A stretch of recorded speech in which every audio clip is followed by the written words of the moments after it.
Hello everyone. इससे पहले वाले लेक्चर में हमने ओस्टियोआर्थराइटिस किया था। तो अभी हम पढ़ने वाले हैं rheumatoid arthritis. It is also one of the most important topic. तो चलिए पढ़ें। Rheumatoid arthritis is one of the common inflammatory disease of joint. ठीक है, इसके अंदर क्या होती है, इन्फ्लामेशन होती है जॉइंट के अंदर। वो जो थी ओस्टियोआर्थराइटिस, उसके अंदर नॉन इन्फ्लामेटरी जॉइंट के अंदर ओस्टियोआर्थराइटिस हो रहा था। ये इन्फ्लामेटरी डिजीज है जॉइंट के अंदर। It is characterize by chronic erosive synovitis of joint. Synovitis हो जाता है जॉइंट के अंदर, दैट इज साइनोवियल कैविटी जो है उसके अंदर इन्फ्लामेशन हो जाता है। क्रोनिक है, दैट इज लाइफ लॉन्ग है ये। It is systemic disease of young middle age adults. तो इसके अंदर क्या है, सिस्टमिक डिजीज है, मतलब ये पूरे सिस्टम को इन्वॉल्व करेगी, अपनी बॉडी को पर्टिकुलर लोकलाइज एरिया को नहीं करेगी। एंड ये यंग में भी देखने को मिलता है और मिडिल एज के अंदर। ऑस्टियोआर्थराइटिस के अंदर सिर्फ जो है 60 से ऊपर है मोस्ट कॉमन, उनके अंदर हो रहा था, और वुमेन के अंदर। इसके अंदर यंग और मिडिल एज के अंदर भी हो रहा है। वो जो ऑस्टियोआर्थराइटिस था वो एक पर्टिकुलर लोकलाइज एरिया के अंदर था, और रिमोटॉइड आर्थराइटिस जो है पूरा हमारा सिस्टम को इन्वॉल्व करता है। उसके अंदर इंफ्लामेशन होती नहीं थी, इसके अंदर इंफ्लामेशन हो रही है। इसकी हो रही है साइनोवियल कैविटी की हो रही है। Characterized by proliferative and destructive changes in synovial membrane। तो इसके अंदर क्या क्या चीजें अफेक्ट हो रही हैं, हमारी साइनोवियल मेम्ब्रेन, ठीक है, periarticular surface, skeletal muscles and pre neural sheets. तो ये सारी चीजों का क्या हो रहा है, proliferation and destruction हो रहा है। Synovial membrane, pre-articular surfaces, structures, and skeletal muscles and preneural sheath. Eventually, joints are destroyed and fibrosed or ankylosed. Incidence: females की रेशो जो है 3 है और मेल्स की जो है 1 है। ठीक, ओके।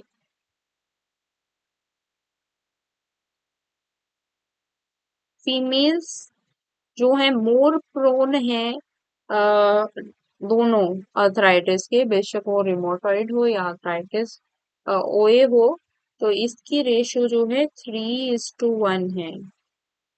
एज की बात करें, most common between age of 30 to 50 years की एज में ये हो जाता है। ईटियोलॉजी एग्जैक्ट कोज जो है अननोन है, but malfunction of cellular and humoral immune system are probable cause हो सकते हैं। इन्वायरमेंटल आर्थराइटिस एजेंट जो है हमारे, स्मोकिंग है and several microbial agents like virus, mycobacteria found to initiate the disease. Genetic factor, genetic susceptibility is a major factor. HLA gene, HLA-DR4, ये याद रखनी, ठीक है। ये पेपर में भी लिखना आपको, कौन सा जीन जो है आपको रिस्क में डालता है टू हैव आरए। अगर ये जीन है तो मतलब 70% केसेस के अंदर अगर ये जीन आता है, मिलता है और उनको आरए होता है, तो HLA-DR4। Pathology: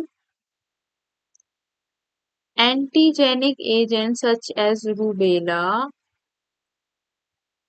Epstein-Barr cause rheumatoid factors to release synovial tissue and are mainly IgM in 70 to 90% of cases. This rheumatoid factor, along with IgG, trigger of a complement cascade. The WBC engulfs this immunity complex and elaborate lysosomes in the synovium and synovitis set in. इसमें क्या हो रहा है, हमारे जो antigenic agents है rubella और Epstein बार, तो ये दोनों मिलके कोज कर सकते हैं रिमोटॉइड फैक्टर्स। रिमोटॉइड फैक्टर्स को रिलीज करवाते हैं साइनोवियल टिश्यू से। रिमोटॉइड फैक्टर का एक टेस्ट होता है, अगर वो पॉजिटिव आता है that means you have rheumatoid arthritis. ठीक है, तो ये जो है एंटीजेनिक एजेंट्स रूबेला एप्स्टीन बार रिमोटॉइड फैक्टर्स को रिलीज करवाते हैं साइनोवियल टिश्यू से,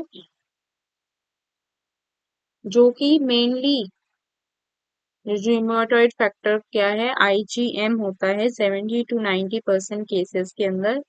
तो जो ये रिमोटॉइड फैक्टर है, अगर ये आईजीजी भी आ जाए इसके अंदर, आईजीएम एंड आईजीजी, तो ये दोनों ट्रिगर कर देते हैं कंप्लीमेंट कैसेड। तो दो जो हमारा डब्ल्यूबीसी है वो इनगल्फ करता है इनको, इस जो कॉम्प्लेक्स बनता है हमारा complementary cascade and elaborate the lysosomes, lysosomes को छोड़ता है in the synovium and synovitis setis। तो उधर इन्फ्लेमेशन आ जाती है क्योंकि इनकी रिएक्शन चल रही होती है। Synovitis give rise to pannus, pannus formation हो जाती है which in turn form the villus।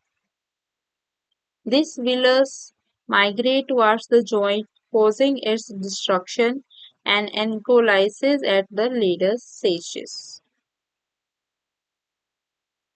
Clinical features में जो हमारा आर्टिकुलर मैनिफेस्टेशन है वो क्या दिखेगी, यूजुअली सिमेट्रिकल ही दिखेगा आर्टिकुलर कार्टिलेज।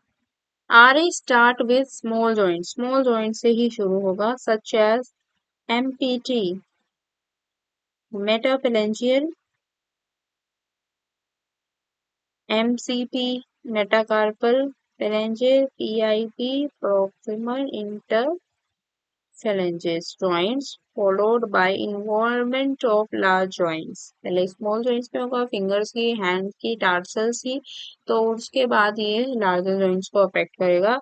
इसके अंदर हमें पिटिंग एडिमा दिखेगा over the dorsum, boxing gloves like appearance.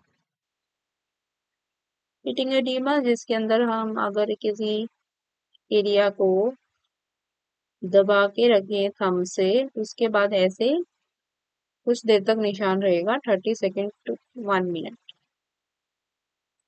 हाइपरट्रोपॉइड साइनोवियम जो कि penis invades and erodes the cartilage, ligaments and bones को जो है वो इरोड कर देगा। कौन, पेनिस, पेनिस फॉर्मेशन हुआ, फिर विडी फॉर्मेशन हुआ। पेन, स्वेलिंग, स्टिफनेस दिखेगी स्मॉल जॉइंट्स के अंदर, हैंड्स के, फीट के most common. Stiffness is dominant in morning, last more than 1 hour, 1 hour से ज्यादा स्टिफनेस है तो हम बोल देते हैं आरी। अगर 1 घंटे से कम है तो वो ओ। ठीक है। A patient give history of remissions and exacerbation of symptoms, symptom बढ़ते जाते हैं। हैंड एंड रिस्ट की अगर बात करें तो DIP distal interphalanges is parted unless patient also has OE, splintering of fingers, swelling of proximal but no DIP joint।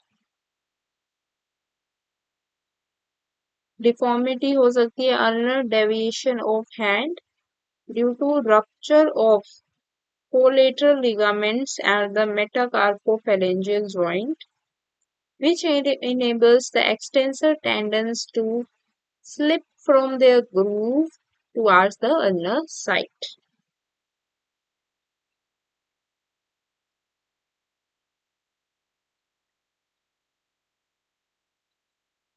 Boutonary deformity is due to rupture of central extensor expansion of the fingers resulting in flexion of PIP joint. Flexion हो जाती है PIP joint की. Swan neck deformity is due to rupture of volar plate of PIP joint which enables tendons to slip towards the dorsal side. स्वान नेक में क्या मतलब ऐसे हो जाता है.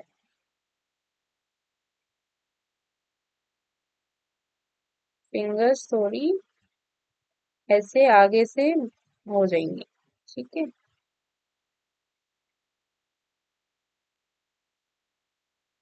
ट्रिगर फिंगर या ट्रिगर थंब बन सकता है due to nodules over the tendon. X deformity radial deviation of wrist हो जाएगी. Ulnar deviation of digits. palmar subluxation of proximal phalanges and hyperextension of the thumb. Carpal tunnel syndrome due to proliferation in the wrist producing compression of median nerve. अगर compress हो जाती है तो वो carpal tunnel syndrome हो जाता है. अगर हम फुट एंड एंकल की बात करें, swelling at metatarsal phalanges resulting in bordering of forefoot like this. Swelling दिख रही. Subluxation of toes and at MTP यहाँ and painful ambulation. Hallux valgus deformity. Hand में देखो, हैंड में ये थंब जो है हाइपर एक्सटेंशन में चला गया. वॉटन नी डिफॉर्मिटी. ये जो है हमारा मेटोकार्पल कार्पोफेलेंजियल जॉइंट ये हमारा सारे अल्नर डेविएशन में चले गए. यहाँ तक सब ठीक है. देखो यहाँ तक सब ठीक है. यहाँ से फिर ये अल्ना की साइड हुए और जो ये हमारे आगे की तरफ है फेलेंजेस ये स्वान नेक मैंने बताया उसमें चल गए.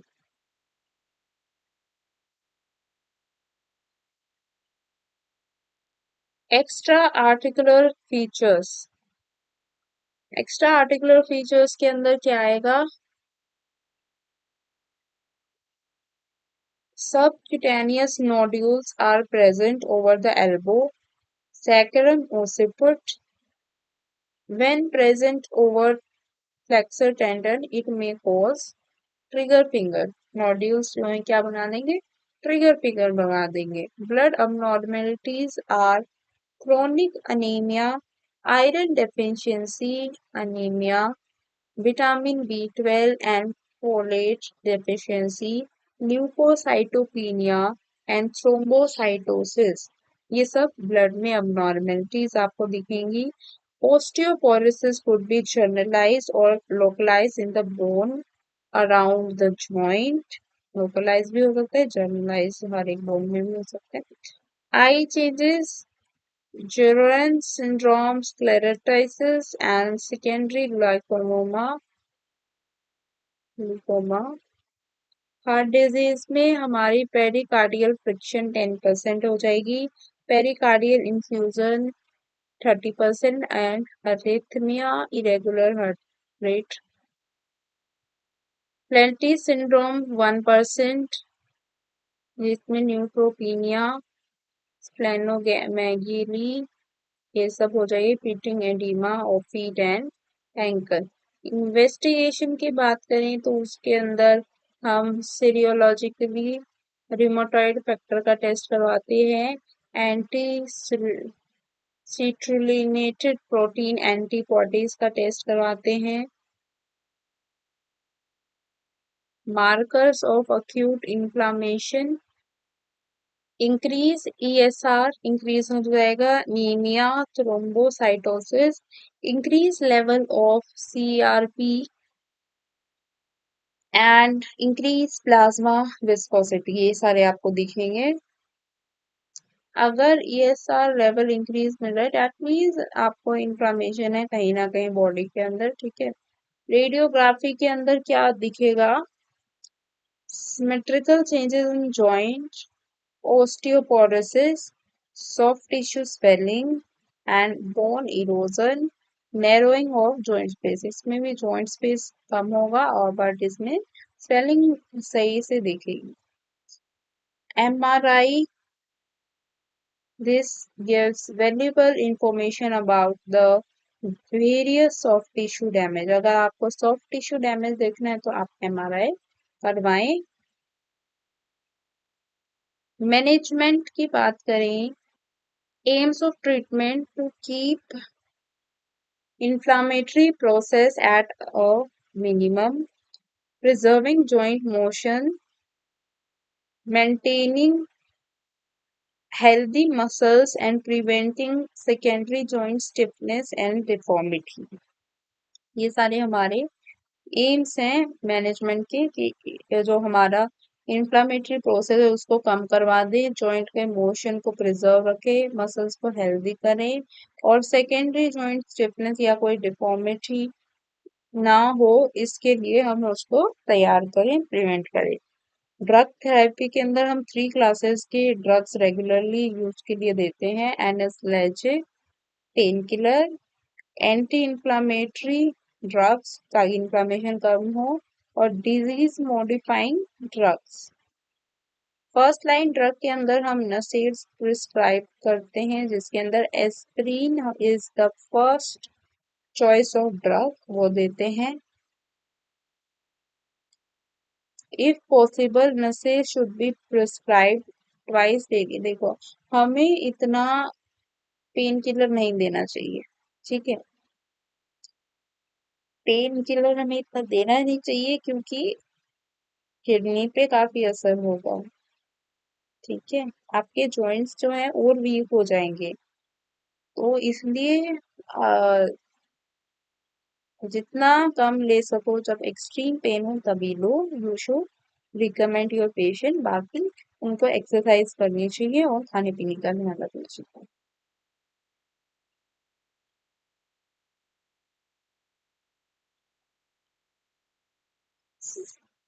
सेकेंड लाइन ऑफ ड्रग्स में हम क्या दे सकते हैं? Disease modifying anti rheumatic drugs, ये तो देने ही, ठीक है। To get maximum benefit and the second line drug therapy should be continued for at least 6 months तक कंटिन्यू करें। सर्जिकल मेथड के अंदर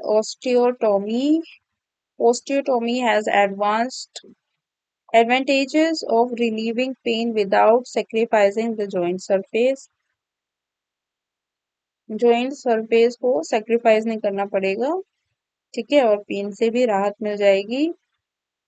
which have only been partially damaged। अगर थोड़ा सा डैमेज है तो हम ओस्टियोटोमी कर सकते हैं। Arthrodesis gives excellent long-term pain relief, preserved for peripheral joints such as wrist, ankle, IP joints of hand and feet। उसके लिए लॉन्ग टर्म इफेक्ट चाहिए तो आप आर्थ्रोडेसिस कर सकते हो। आर्थ्रोप्लास्टिस of hip, knee, ankle, shoulder, elbow, wrist and is indicated in advanced disease। PT management में आप उनको क्रायोथेरेपी, कोल्ड पैक लगाने बोल सकते हो, ठंडे पानी से पैर को डुबाने को बोल सकते हो या हाथ में है हाथों को डुबाने से बोल सकते हो। कोल्ड थेरेपी में काफी रिलीफ मिलेगा पेन में। Ultrasound, grade 1 mobilisation, contrast bath में क्या होता है, एक बारी आप बोलो 3 मिनट गर्म पानी में, 2 मिनट ठंडे पानी में, 2 मिनट गर्म पानी में, 3 मिनट ठंडे पानी में, ऐसे to reduce pain and inflammation. Stretching करवाओ, बोलो स्ट्रेचिंग करो अपने रिस्ट के फ्लेक्सर्स की और एक्सटेंसर्स की। स्ट्रेंथनिंग करवाओ फिंगर्स की, फोरआर्म मसल्स की by hydropathy, hydrotherapy and putting. पानी में हाइड्रो मतलब पानी में थेरेपी करवाओ स्विमिंग पूल के अंदर, या पुट्टी कोई भी like this clay like thing लेके उसके स्ट्रेंथनिंग करवाओ फिंगर्स की। स्ट्रेचिंग ऑफ फ्लेक्सर्स, रिस्ट के फ्लेक्सर एक्सटेंसर की stretching and strengthening of fingers forearm muscles. Modification क्या करवा सकते हो डेली एक्टिविटीज में कि आप यूज करें वेस्टर्न टॉयलेट्स, क्योंकि उसमें लो प्रेशर आएगा, लोडिंग आएगा नी जॉइंट के ऊपर। Use walking sticks while walking climbing, avoid squatting on the ground for food, नीचे बैठ के वैसे नहीं खाना स्क्वाट करके। Use dining tables and chairs to avoid squeezing clothes after washing. Clothes आप वॉश करने के बाद उनको स्क्वीज ना करो। तो ये सब हमने अभी पढ़ लिया। PT management, surgical methods, drug therapy management, investigation and these features, foot ankle के बारे में पूरा, deformity of hand wrist, clinical features, pathology. यहाँ पे हमने पैथोलॉजी में ये HLA-DR4 फैक्टर पढ़ा। इंसिडेंस में 3:1 रेशो होती है, फीमेल्स में ज्यादा होता है। ठीक है, ये तो सारा हमने पढ़ लिया है रिमेटॉइड आर्थराइटिस के बारे में। So we have completed this topic fully. Hope so आपको समझ आ गया होगा। If you have any other topic in your mind you want me to discuss it, I can make a video of it. So this is also important exam point of view के लिए। सो अभी हमने ओए कर दिया, R A करके next video के अंदर we are going to differentiate between OA and R A. ठीक है, ये भी इम्पोर्टेंट क्वेश्चन है according to exam point of. So thank you, subscribe my channel for more videos update।